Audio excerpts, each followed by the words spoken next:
बिस्मिल्लाहिर्रहमानिर्रहीम, अस्सलाम वालेकुम। आप देख रहे हैं मेरे सवाल और मैं हूं मुनीब फारूक। ये बात अहम है कि ये मौसम तब्दीलियों का है। मियां नवाज शरीफ इस वक्त दुबई में मौजूद हैं। चंद अहम मुलाकातें जिनका जिक्र किया जा रहा है कि उनकी होंगी वहाँ पर। उसके बाद वो अबू धाबी तशरीफ ले जाएंगे और फिर सऊदी अरेबिया। मियां नवाज शरीफ का ये दौरा अहमियत क्यों हासिल कर गया है? कौन सी ऐसी अहम मुलाकातें हैं जो कि मियां नवाज शरीफ करना चाहते हैं पाकिस्तान आने से पहले? याद रहे कि आज ही के रोज़ नेशनल असम्बली के अंदर मुतफ़क़ा तौर पर यह मंजूर कर लिया गया, जो कि पहले जो सेनेट से मंजूर किया गया था, यानी कि इलेक्शन एक्ट में तरमीम के बाद जो अब नाअहली है उसकी मुद्दत 5 साल होगी, चाहे वो 63(1) के तहत हो या 62(1) के तहत हो। याद रहे कि अभी भी सुप्रीम कोर्ट ऑफ पाकिस्तान का एक अहम फैसला इन फील्ड है और वो समीउल्लाह बलोच जजमेंट के अंदर है, जिसको इंटरेस्टिंगली उमर अता बंदयाल साहब ने ही ऑथर किया था। जिसमें कहा गया था कि अगर 62(1) के तहत नाअहली होती है तो वो ताहयात होगी। इसको सर्कमवेंट करने के लिए ये काम किया गया है, लेकिन अभी भी वो जजमेंट अपनी जगह मौजूद है। मियां नवाज शरीफ, जहांगीर तरीन साहब और बहुत से लोगों के लिए जो अब तक ताहयात नाअहली का सामना कर रहे हैं, उनके लिए रास्ता खुला है। लेकिन मियां नवाज शरीफ के सामने अब भी एक कानूनी पेचीदगी है, वो उनकी डिस्क्वालिफिकेशन के बाद उनकी कन्विक्शन है। डिस्क्वालिफिकेशन की मुद्दत खत्म भी हो जाए तो उनको अपनी 2 मुकदमात के अंदर कन्विक्शन को सेट असाइड कराना पड़ेगा। एज वी स्पीक मियां नवाज शरीफ अदालत से अब्सकॉन्ड कर रहे हैं। वापस कब आएंगे, उनका सियासी लाए-अमल, कानूनी लाए-अमल क्या होगा, ये सवाल अपनी जगह मौजूद है।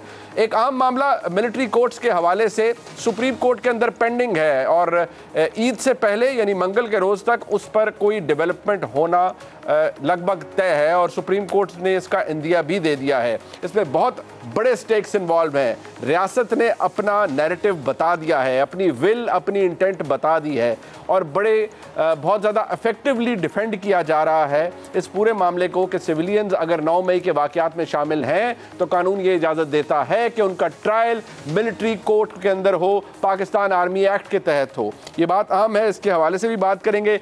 मियां नवाज शरीफ के बाद इमरान खान का सियासी फ्यूचर, इसकी अहमियत इसलिए ज़्यादा है कि उनके बगैर इलेक्शन का क्या आउटकम होगा। पाकिस्तान तहरीक इंसाफ का वोटर क्या डिसल्यूजन होकर घर बैठा रहेगा या कुछ होगा भी? आवाम की राय भी आपके सामने रखेंगे।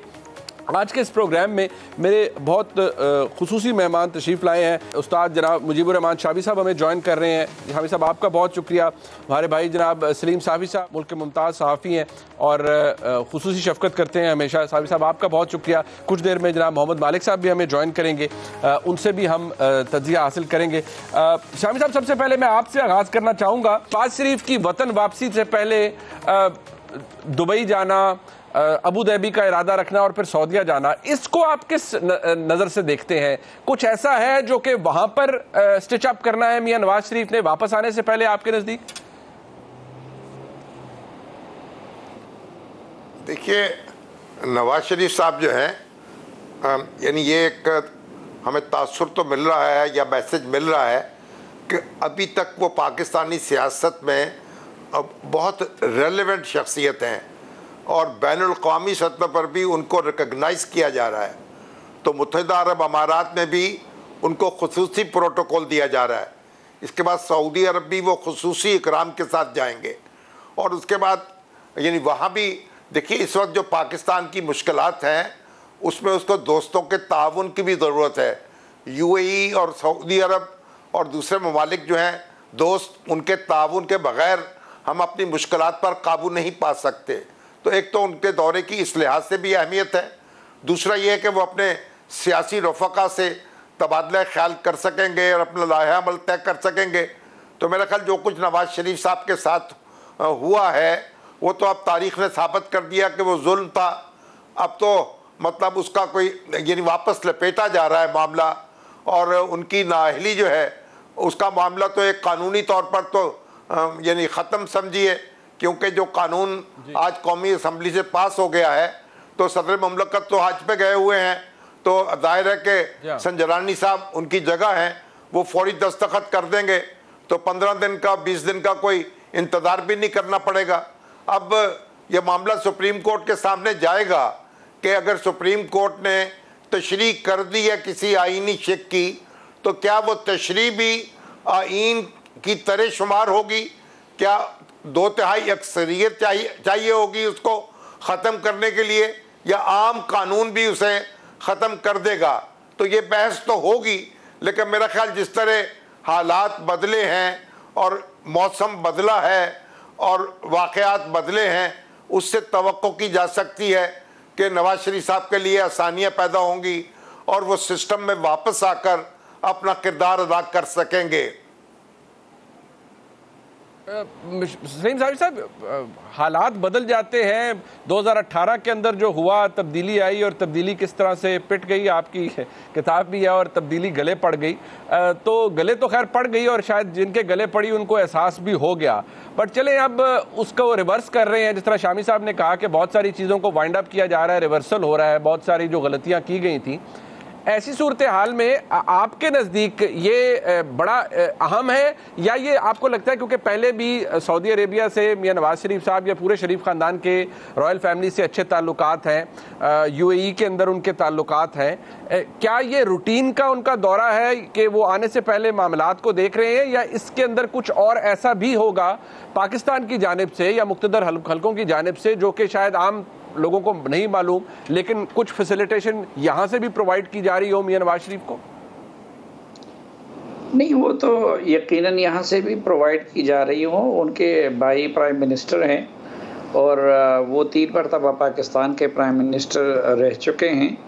तो यकीन उस हैसियत पे उनको सऊदी हुकूमत और यूएई की हुकूमत अहमियत दे रही है, प्रोटोकॉल दे रही है, और यकीनन उनका पाकिस्तान के साथ गहरा ताल्लुक़ है और पाकिस्तान के हालात पे उनकी नज़र भी है।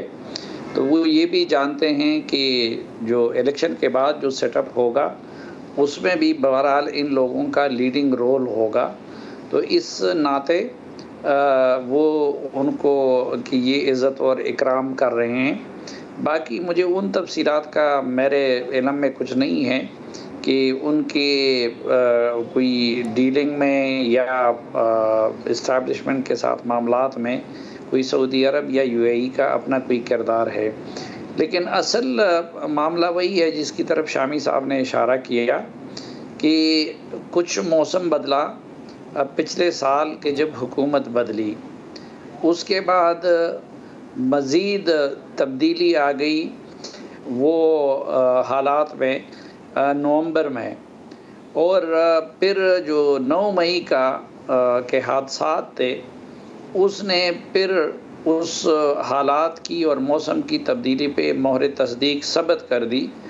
और अब ये बात बिल्कुल दीवार पे लिखी हुई नज़र आती है कि अगले इलेक्शन में इमरान ख़ान साहब बाहर होंगे और उनकी पार्टी को भी शायद माइनस कर दिया जाए इमरान ख़ान के साथ साथ। और उसके साथ साथ ये बात ऑब्वियस है कि न सिर्फ ये कि उससे पहले नवाज शरीफ के साथ होने वाली ज़्यादतियों का अज़ाला किया जाएगा, बल्कि मेरा अपना तज्ज़िया तो ये है कि मुस्तक़बिल के प्राइम मिनिस्टर के लिए मुकाबला अब नवाज शरीफ और शहबाज शरीफ के दरमियान होगा। ये बड़ी दिलचस्प बात की है सलीम साहब आपने। शामी साहब, यकीनी तौर पर एहतराम शरीफ ख़ानदान के अंदर है, ख़ास तौर पर शहबाज शरीफ साहब का अपने बड़े भाई के लिए, लेकिन मियां नवाज शरीफ के रस्ते में अभी 2 वो फैसले फ्लैगशिप का, अल अज़ीज़िया का और एवन फील्ड का मौजूद है जो कि उन्होंने सेटिसाइड करवाना है।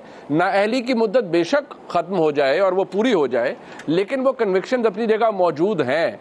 लेकिन ये सारा कुछ अगर इलेक्शन इसी साल होना है तो मियां नवाज शरीफ का वापस आना, अपीलें दायर करना, फिर अदालतों में केस चलना और उन फैसलों का कलदम होना, ये कुछ जल्दी, बहुत ही जल्दी होना पड़ेगा जिसके चांसेस बड़े कम हैं।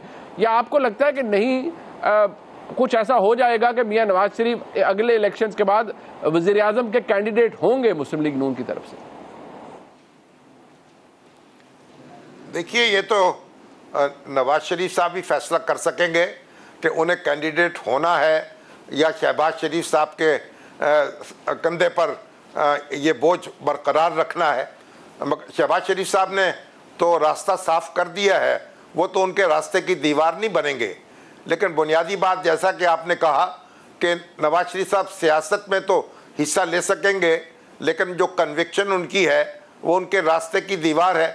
लेकिन मुनीब साहब, यहाँ आप देखें यहाँ हम माजी जो हमारा है वो क्या बता रहा है कि गुलाम इसाक खान साहब के दौरे सदारत में बेनज़ीर भुट्टो साहबा के ख़िलाफ़ कितने रेफरेंस तैयार हुए और उनमें बड़े धुआंधार रेफरेंस थे, बड़ा हंगामा उठाया गया।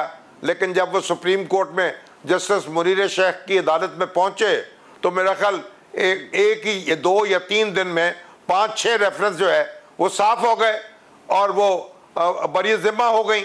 तो ये हमारे यहाँ जो तजावुज़ात होते हैं उनका अजाला जो है वो भी आने वाहत में हो जाता है। तो अगर सुप्रीम कोर्ट में उसकी हेयरिंग होगी और हाई कोर्ट में उसकी हेयरिंग होगी तो मेरा ख्याल चंद रोज़ में मामला तय हो सकता है। लेकिन असल बात यह है कि नवाज शरीफ साहब जो हैं उनकी पजीराई हो रही है।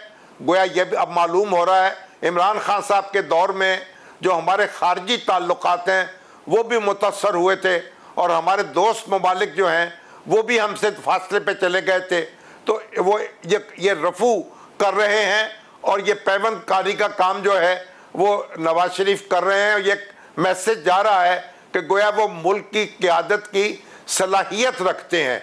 गोया उनके पाकिस्तान के दोस्त भी उन पर एतमाद करते हैं और पाकिस्तान के लोग भी उन पर अगर एतमाद करेंगे तो मामलात को आगे बढ़ा सकेंगे, मईशत को संभाला जा सकेगा और सियासत जो है उसको भी संभाला जा सकेगा। क्योंकि यहाँ भी नवाज शरीफ साहब की ऐसी शख्सियत है जिसमें चारों सूबे जो हैं उनकी क़यादतें उनके साथ मुंसलिक हैं, उनके साथ अच्छे ताल्लुकात हैं और एक अच्छा माहौल वो कायम कर सकते हैं और एक वो तनाव और महाजराई की कैफियत जिसमें हम मुसलसल मुब्तला हैं उसमें कमी ला सकते हैं। तो ये उनकी शख्सियत जो है उसमें ये सलाहियत मौजूद है। अब मसला देखना ये है कि इमरान खान साहब के साथ क्या होता है और पीटीआई के साथ क्या मामला होता है। अगर तो ये हो जाए कि मैदान खुला हो, उसमें मुकाबला हो इमरान खान साहब के साथ नवाज शरीफ साहब का और उनके दूसरे हरीफों का, तो इससे तो अच्छी बात को हो नहीं सकती। लेकिन अगर कानून ने और उनके साथ मामला करना है और 2018 की तारीख को दोहराना है तो फिर मंजर और होगा। पर इसके लिए तो हमें इंतज़ार करना पड़ेगा क्योंकि इमरान खान साहब और पीटीआई जो है उसके किरदार के ऊपर भी मुस्तकबिल के बहुत से मामलात जो हैं उनका इन्हसार होगा। ये नाकाबिले माफ़ी जुर्म है बकौल इनके। अब जारी बातें कहते रहे, बट साफी साहब ज़रा इसको रिलेट कीजिएगा इस बात से कि क्या तहरीक इंसाफ के चेयरमैन बस अब डिसाइडेड है कि कोई मुस्तकबिल नहीं। अभी आपने भी कहा कि वो माइनस होगी, शायद उनकी जमात भी माइनस हो जाए, बट क्या होगा क्या ऐसी सूरत हाल में कि पीटीआई का वोटर अब ये समझेगा कुछ अरसे बाद कि पीटीआई का कोई कैंडिडेट भी नहीं होगा अगले इलेक्शंस के अंदर और एज अ जमात वो एग्जिस्ट नहीं करेगी। क्योंकि आपने ही कुछ दिन पहले खबर ब्रेक की कि खैबर पख्तूनख्वा के अंदर भी परवेज़ खटक साहब की सरबराही में एक नई जमात बन जाएगी और एक नया ही तर्ज अमल होगा। जी मुनीब, मेरा ख्याल यही है। देखिए जी शामी साहब।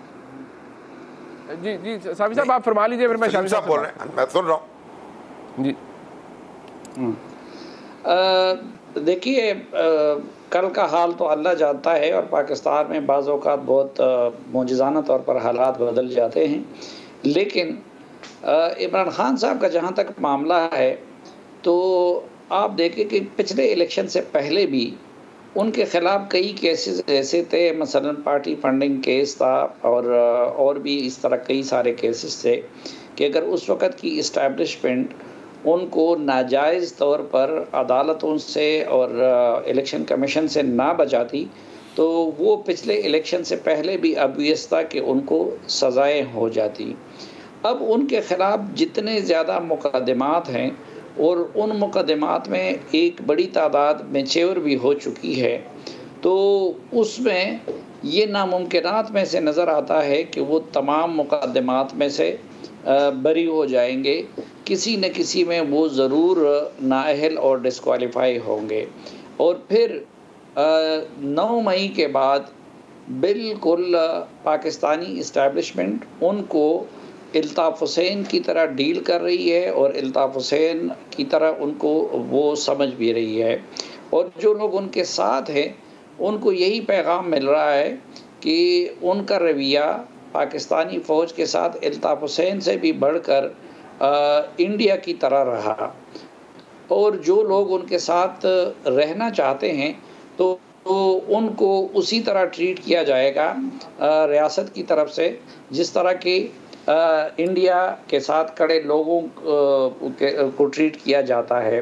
क्योंकि आपने देखा होगा कि ISPR का जो प्रेस रिलीज था या फिर उसके बाद फॉर्मेशन कमांडर का जो प्रेस की मीटिंग का जो प्रेस रिलीज था, उसमें एक फ़करा यही था कि उन्होंने जो कुछ किया पाकिस्तानी फ़ौज के साथ वो 70 साल में दुश्मन भी नहीं कर सका था।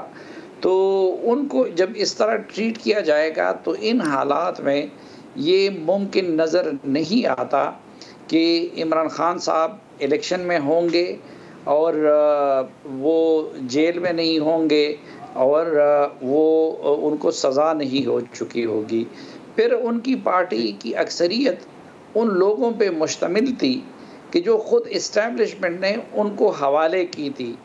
तो वो पार्टी भी ऐसी नज़रियाती पार्टी नहीं है कि जिनके लोग इन हालात में फिर उनके साथ खड़े हो जाएंगे। इसलिए आपने देखा होगा कि पीपल्स पार्टी हो या नून लीग हो, वो इस बात पे मुतमईन है कि अगले इलेक्शन में वो नहीं होंगे। और ये जो मैंने पहले बात की थी कि प्राइम मिनिस्टरशिप के लिए नवाज शरीफ और शहबाज शरीफ में मुकाबला होगा, तो मैंने वो नेगेटिव सेंस में नहीं की थी कि जिस तरह हरीफों का मुकाबला होता है, बल्कि वो मैंने इसी पैराए में की थी कि अगर नवाज शरीफ साहब उस वक़्त अदालतों से क्लियर हो जाते हैं, उनके बाकी मामला सेटल हो जाते हैं, तो फिर वो प्राइम मिनिस्टरशिप के उम्मीदवार होंगे। और अगर उसमें कोई रुकावट है तो फिर शहबाज शरीफ साहब प्राइम मिनिस्टरशिप के उम्मीदवार होंगे।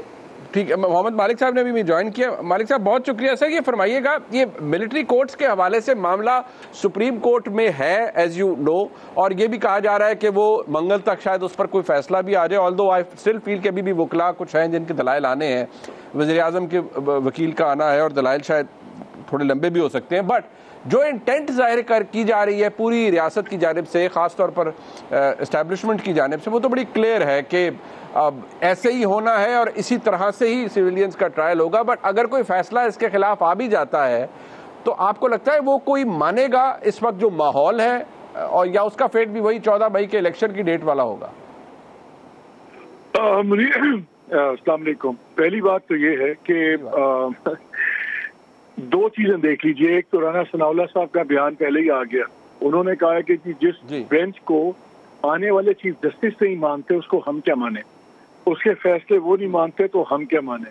उन्होंने तो क्लियर कर दिया बात, और इस बात से भी कतई नजर के कौन सही है कौन गलत है, क्या जुडिशरी की गलतियां हैं क्या नहीं है चीफ जस्टिस साहब की। एक चीज तो क्लियर है, जब 14 मई का फैसला हुआ था और उसकी हुक्म अदूली हुई थी और सुप्रीम कोर्ट ने किसी को नहीं पूछा, ना कंटेम्प्ट किया ना कुछ किया, तो उसने अपनी उस दिन एब्डिकेट कर दी अथॉरिटी। अब रिवायत बन गई है कि आप सुप्रीम कोर्ट को डिफाई कर सकते हैं।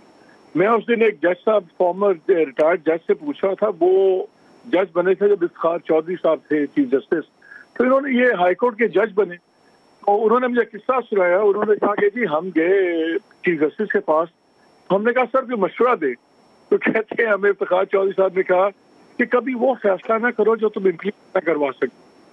अब बात यह है कि इनको चाहिए था, अब अगर कोर्ट इतना फैसला दिया इम्प्लीमेंट नहीं करवा सकी तो कोर्ट उसी दिन फारिग कर दी थी गवर्नमेंट ने आधी से ज्यादा।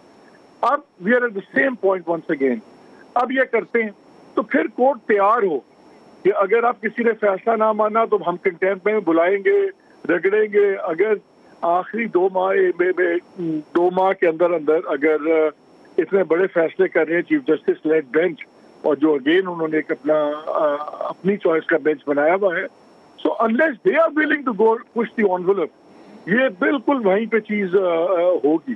और एक चीज और, if you may allow me, अभी जो बात हो रही थी पहले में, देखिए एक चीज हम सारे भूल जाते हैं, और ये कुछ बातें मीटिंग में भी हुई थी, मैंने खान साहब के साथ भी शेयर की जब बातें। कुछ देर के लिए आप नाम छोड़ दें मुनीर, कि इमरान खान किसी जनरल आसिम मुनीर के बारे में क्या बात कर रहे हैं। नॉर्मली आप ये देखें कि एक मुल्क के साबिक वजीर आजम एक सिटिंग आर्मी चीफ, उनके DGISI और उनके DGC के ऊपर इल्जाम ये लगा रहे हैं कि ये मुझे कत्ल करवाने की साजिश में मुलव्वस हैं। ये नहीं कि होगी थी, बल्कि कॉन्टिन्यूसली हैं। अब इस एनवायरमेंट ऑफ स्केल के अंदर जब क्लैश होगा तो आप मुझे बताइए कि मीटिंग पॉइंट क्या होगा, कौन पुल बैक करेगा। दोनों तरफ से बातें इतनी एक्सट्रीम पे चली गई हैं कि अब मेरे ख्याल में किसी के लिए भी पीछे हटना मुमकिन हो गया, मुमकिन नहीं रहा। बिल्कुल, हालात बड़े इंटेंस हो गए। एक मुख्तसर सा ब्रेक में वापस आ रहा हूं अपने तमाम मेहमानों के पास। एक दो फिर आपको खुशामदीद कहते हैं। शामी साहब ये फरमाइएगा, क्योंकि अभी मालिक साहब से भी हम इमरान खान साहब के हवाले से गुफ्तगू हुई, मिलिट्री कोर्ट्स के हवाले से हुई, अब मामला उधर चला गया और शायद ये दुरुस्त निशानदेही की मालिक साहब ने कि सुप्रीम कोर्ट की जो एक्सपीरियंस कह लें या जो भी कह लें, वो हालात उस वक्त उस जगह आ गए हैं कि एक प्रेसिडेंट सेट हो गया है कि एक फैसला वायलेट हुआ तो अब दूसरा भी आ जाएगा और तो लाइकलीहुड यही है कि वो वायलेट ही होगा और कोई मानेगा उसको नहीं। लेकिन ये जहन में रखते हुए कि एक तरफ सुप्रीम कोर्ट अगर कोई फैसला आ जाता है कि मिलिट्री कोर्ट्स के अंदर सिविलियंस का ट्रायल नहीं हो सकता, गो के वो स्टैट्यूटरी लॉ है और मौजूद भी है, ये जहन में रखें। और फिर ये कि इमरान खान के बगैर अब एक फ़ैसला आता है, फिर इमरान खान के बगैर या पीटीआई को बिल्कुल फारिग करके एक इलेक्शन करवाया जाता है, तो उसके जायज़ होने पर, उसकी लेजिटिमेसी पर सवाल होंगे, या आपको लगता है कि नहीं, इमरान खान या पीटीआई उस नहज पर जा चुकी है कि वो अब रेलिवेंट रहेंगे नहीं in the times to come, no matter कि कितना बड़ा वोट बैंक था, कितने लोग साथ थे? मुनीब साहब देखें, जहाँ तक सुप्रीम कोर्ट का ताल्लुक़ है, हमारे चीफ जस्टिस से बड़ी बेहिकमती और बेतदबीरी हुई है। अगर वो फुल कोर्ट के सामने मामला रख देते और पूरी अदालत को साथ लेकर चलते तो वो सूरत हाल पैदा ना होती जो आज हमारे सामने है। लेकिन इससे कतई नज़र मेरा ख्याल सुप्रीम कोर्ट के ऊपर भी ये मुनसर है कि वो आपने कौन से फैसले को पर अमल कराना चाहती है या नहीं चाहती। देखिए, इससे पहले आप देखें कि पंजाब के बल्दियाती अदारे जो हैं उनकी बहाली के हवाले से फैसला आया चीफ जस्टिस गुलजार साहब के दौर में, वो फैसला आ गया लेकिन सुप्रीम कोर्ट ने उसका पहरा नहीं दिया। इससे पहले जवाद ख्वाजा साहब ने उर्दू नाफिज करने का हुक्म दिया लेकिन उसका पहरा बाद में सुप्रीम कोर्ट ने नहीं दिया। फिर चीफ जस्टिस गुलजार ने एक फैसला दिया मस्जिद कराची में एक मस्जिद को मिसमार करने का, लेकिन उस पर अमल नहीं हो सका, सुप्रीम कोर्ट को पीछे हटना पड़ा। और अब ये जो सूबाई इंतखाबात हैं दो, उनके हवाले से जो फैसला दिया है और जिस हालात में दिया है और जिस तरह दिया है, उससे फिर सुप्रीम कोर्ट को पीछे हटना पड़ा। लेकिन इसका मतलब ये नहीं है कि सुप्रीम कोर्ट अपने फैसले नाफज कराने की सलाहियत नहीं रखती। अगर सुप्रीम कोर्ट इस पर तुल जाएगी तो फैसले नाफिज होंगे या फिर नाफिज ना करने वालों को घर जाना पड़ेगा, इसमें तो कोई दो राय हो नहीं सकती। लेकिन असल बात यह है कि जो मिलिट्री कोर्ट्स का मामला है, मैं नहीं समझता कि सुप्रीम कोर्ट जो आर्मी एक्ट के तहत कायम की हुई अदालतें हैं उनको फारिग कर देगी या उनको ख़त्म कर देगी। ये ऐसा मामला नहीं है। हाँ, जिन लोगों के मुकदमा रेफर हों उनके लिए कोई प्रोसीजर जो है उसका तयन किया जाएगा, और जो इंडिविजुअली मेरा ख्याल है वो लोग जो हैं वो अगर उनके फैसले उनके खिलाफ उनका रेफरेंस करते हैं उनके मामले को फौजी अदालत में, तो शायद उनको कोई सुनवाई का हक भी दे दिया जाए, वो अदालत में जा सकें कि उनका मुकदमा जो है उसमें कोई ऐसे शवाहिद नहीं है कि वो आर्मी एक्ट के तहत उनका ट्रायल हो या फौजी अदालत में हो। ये बातें सारी सुप्रीम कोर्ट तय करेगी। लेकिन बुनियादी बात यह है कि हमारा इस वक्त जो कानून है, अगर आप चाहते हैं और या कुछ हमारे दोस्त चाहते हैं कि इमरान खान साहब का ट्रायल फौजी अदालत में हो, तो बसद अदब मैं उसके बहुत दूर रस असरात देखता हूँ और मैं उस पर अपने आप को मुतमईन नहीं कर सका। मेरा ख्याल उससे नुकसान पहुँच सकता है। और हमारे यहाँ बार बार ये सवाल पैदा होता है, हर चंद साल के बाद ये सवाल पैदा हो जाता है, भाई कबर एक है बंदे दो हैं, और वो फिर फैसला करते करते जो कुछ होता है आपने देख लिया। जब ज़ियाउल हक साहब और भुट्टो साहब के दरमियान भी ये सवाल पैदा हुआ और अब भी यही सवाल पैदा हो रहा है, तो हमें भी कुछ करना चाहिए ना। या क्या कबर जो है उसको वैसे ही ना उसको वैसे ही आप बंद कर दें तो ये अच्छी बात है, कोई बन जाए उसके अंदर। और जो भी है कानून, आम कानून के ताबे उनके खिलाफ काम कीजिए। नवाज शरीफ उनका बनाना है तो बना लीजिए, लेकिन कानून की अदालत में मामलात को तय कीजिए। एक तरफा तौर पर कोई इकदाम करेंगे और फैसले करेंगे तो फिर बड़े असरात होंगे इसके हमारे सियासी मुस्तकबिल पर।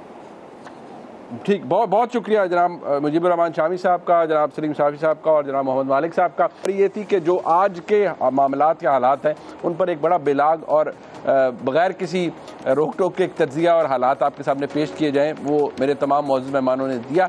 प्रोग्राम में एक ब्रेक शामिल करते हैं। अहम ये बात है कि पाकिस्तान की मईशत का एक बहुत बड़ा कंसर्न है और वो मईशत का कंसर्न पाकिस्तान के तमाम अवाम के लिए है। आखिर में बजट आने से पहले IMF की डिमांड के ऊपर कुछ रद्दोबदल की जा रही है। 215 अरब के नए टैक्सेस लग गए। आवाम को ज़्यादा तंग कौन कर रहा है, बिजली की लोड शेडिंग या महंगाई? ये राय भी आपके सामने रखेंगे एक मुख्तसर से ब्रेक के बाद। हमारे साथ ही इसहाक डार साहब की गुफ्तगू तो आपने पार्लियामान के अंदर सुन ली। 215 अरब रुपए के नए टैक्सेस लग रहे हैं। मिनिस्ट्री स्कीम जिसका बहुत जिक्र हो रहा था, अपेरेंटली वो विड्रॉ हो रही है।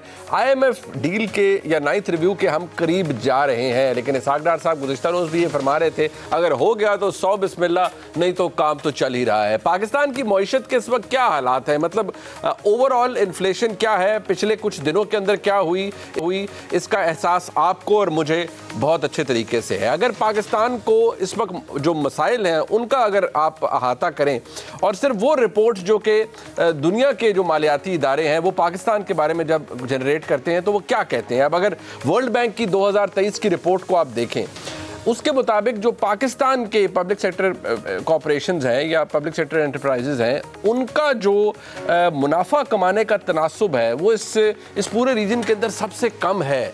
ये बहुत अलार्मिंग बात है, ये कोई छोटी बात नहीं है। इसका मतलब ये है कि हमने फ्रॉम द आउटसेट खुद को दुरुस्त किया ही नहीं है। अब अगर 2023 की आप एशियाई तरक्याती बैंक की रिपोर्ट को देखें तो उसके मुताबिक 2016 से 2022 के अरसे में जनूबी एशिया में पाकिस्तान की जो पब्लिक सेक्टर कंपनीज हैं वो उनकी जो ओवरऑल जो डिलीवरी है वो सबसे ज़्यादा कम है और उनके माली वसाइल भी सबसे ज़्यादा कम है।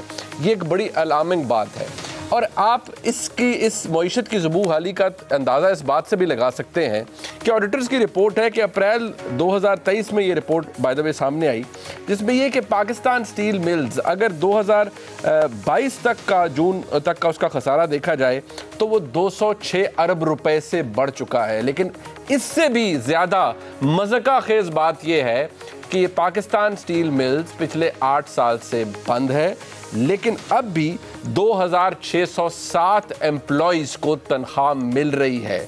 यानी पाकिस्तान स्टील मिल बंद है, इफेक्टिवली वहाँ कोई काम नहीं हो रहा, लेकिन एम्प्लॉइज़ को तनख्वाह भी मिल रही है। तो क्या ऐसी जो पब्लिक सेक्टर कॉर्पोरेशंस हैं इनको रखना ज़रूरी है या इनको ले ऑफ करना ज़रूरी है, इनको प्राइवेटाइज़ करना ज़रूरी है, या सिर्फ इनको इसीलिए रखना है कि आप वोट इकट्ठे करने के लिए इनके अंदर स्टफिंग करते रहें, लोगों को भर्ती करते रहें, काम चले ना चले, फ़ायदा हो ना हो, मईशत के ऊपर उसका बोझ हो, मुल्क के ऊपर उसका बोझ हो, लेकिन वो आपको वोट ज़रूर गारंटी करता है जब आप लोगों को वहाँ पर नौकरियाँ देते हैं। ये बाय द वे ये चीज़ मेरे ख्याल में अब इसका बहुत बड़ा ब्रंट पाकिस्तान की इकॉनमी ने फेस किया है।